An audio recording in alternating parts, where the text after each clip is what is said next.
Guys, magluluto tayo ng simpleng dinner. Ginisang bagong with kamatis, sibuyas, and bawang. Bagong natin guys. So, sarap nito. Alam guys kung gaano kasarap ang bagong na maraming ricados.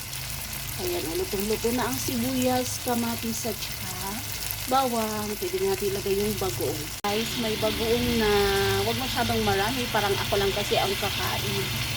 Sa ako di mahilig, pero ako, wow, Ilocana ako. Kaya, may sa bagoong. Ito na guys. So, maya tatanggalin ko na yan. Siya guys, luto na ang bagoong with maraming ricados. Okay, after ng bagoong, magpiprito rin tayo ng tosino. Ito yung ginawa kong tosino guys. Homemade. Ayan, yan ang para sa kanya. So, lulutuan natin si husband ng chicken tosino. Tara, samahan niyo ako guys. Nakasalang ng aking oil. Na yung chicken tosino natin guys, pinaprito ko muna. Guys, luto na ang chicken tosino natin. Tara, kain tayo. For me, and this is for my husband. So, diba? Ganyan yan. Kainan na naman. Yan, kutsara tinta, kakain na guys. Sandok ng kanin. Magkakamay lang tayo. Sandok ng kanin. Sandok na ng kanin. Kain tayo guys.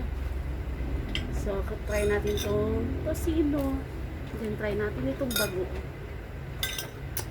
So, itong bagoong. Maraming kamatis. Super yummy. Kain na. So, sa ilalim tayo para makakain na maayos. Tara guys.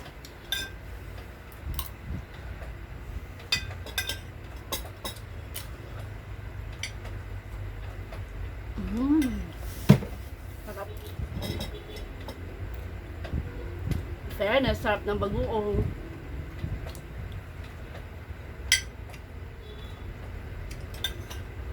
Sarap ng bagoong. With maraming kamatis.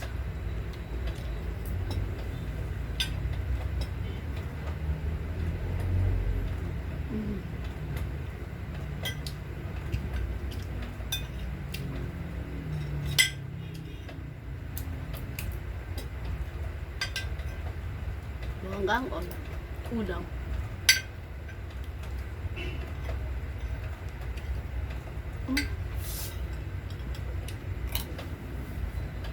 Try natin ang tosino guys. Baso. Sarap. Baso. Wait.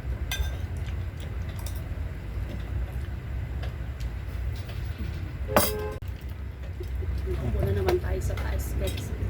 Tosino. Oh, dami na kain ni Mister.